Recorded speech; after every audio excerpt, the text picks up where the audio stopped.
ऐसे ही और वीडियो देखने के लिए चैनल को सब्सक्राइब करके बेल आइकन को दबा दें।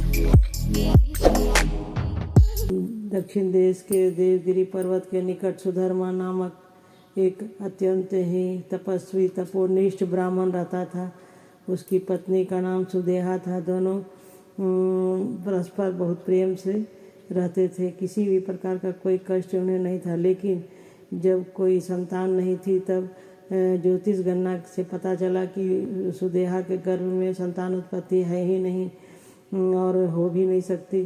सुदेहा सनातन की संतान के लिए बहुत ही इच्छुक थी और उसने आग्रह करके सुधर्मा से दूसरा विवाह करने के लिए तैयार किया। अपनी छोटी बहन से उसकी शादी करवा दी। पहले तो ब्राह्मण देवता को यह बात जची नहीं, लेकिन अंत में उन्हें अपनी पत्नी की जिद के आगे झुकना पड़ा और वे उसका आग्रह टाल नहीं पाए।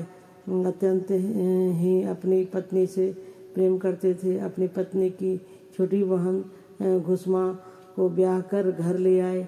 घुसमा सदा अत्यंत ही विनीत एवं सदाचारी स्त्री थी। वह भगवान शिव की अनंत भक्त थी। प्रतिदिन 101 पार्थिव शिवलिंग बनाकर हृदय से सच्ची निष्ठा के साथ उनका पूजन करती थी। भगवान शिव की कृपा से थोड़े ही दिनों के बाद उसके गर्भ से एक अत्यंत सुंदर तथा स्वस्थ बालक ने जन्म लिया। बच्चे के जन्म से सुदेहा और घुसमा दोनों को ही आनंद का पार न रहा। दोनों के दिन बड़े आराम से बीत रहे थे। लेकिन न जाने कैसे थोड़े ही दिनों के बाद सुदेहा के मन में यह कुविचार ने जन्म ले लिया। वह सोचने लगी कि मेरा तो इस घर में कुछ है ही नहीं, सब कुछ तो घुसमा का है। मेरे पति भी उसी के अधिकार में रहते हैं और उसने अधिकार जमा लिया। संतान भी उसी का है। यह कुविचार आते ही धीरे धीरे उसके मन में ये भावना बढ़ने लगी कि इधर घुसमा का वह बालक भी बड़ा हो रहा था। धीरे धीरे वह जवान हो गया, उसका विवाह भी हो गया। जब तक सुदेहा के मन में यह कुविचार अंकुर एक विशाल वृक्ष का रूप ले चुका था। अंततः एक दिन उसने घुसमा के युवा पुत्र को रात में सोते समय मार डाला। उसके शव को ले जाकर उसने उसी तालाब में फेंका जिस पर कि हमेशा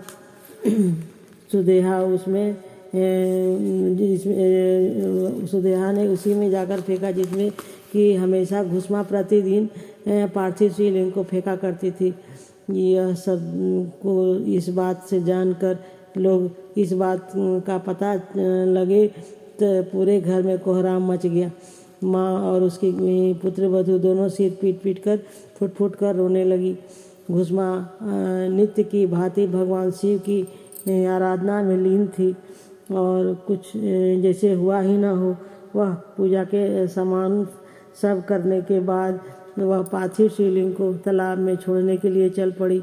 जब तक वह तालाब में डालकर लौटने लगी, उसी समय उसका प्यारा लाल तालाब के भीतर से निकल कर आता हुआ दिखाई पड़ा। जैसे लगा कुछ हुआ ही न हो। वह सदा की भांति आकर घुसमा के चरणों में गिर पड़ा, जैसे कुछ हुआ न हो, आसपास ही घूमकर आ रहा हो। इसी समय भगवान शिव भी वहाँ प्रकट हो गया और घुसमा से वह वर मांगने को कहने लगे। तब वह सुदेहा के इस घिनौनी करतूत से अत्यंत क्रुद्ध हो गई थी। क्रुद्ध हो उठे थे। शिव भगवान भी अपने त्रिशूल द्वारा उसका वध करना चाह रहे थे। उसका गला काटने को उद्यत दिखलाई दे रहे थे। घुसमा ने हाथ जोड़कर भगवान शिव से प्रार्थना की, हे प्रभु, आप मुझ पर दया कीजिए और आप मुझ पर प्रसन्न है तो मेरी उस अभागिन बहन को क्षमा कर दे। निश्चित ही उसने अत्यंत जघन्य पाप किया है, किंतु आपकी दया से मुझे ऐसा पुत्र वापस मिल गया है।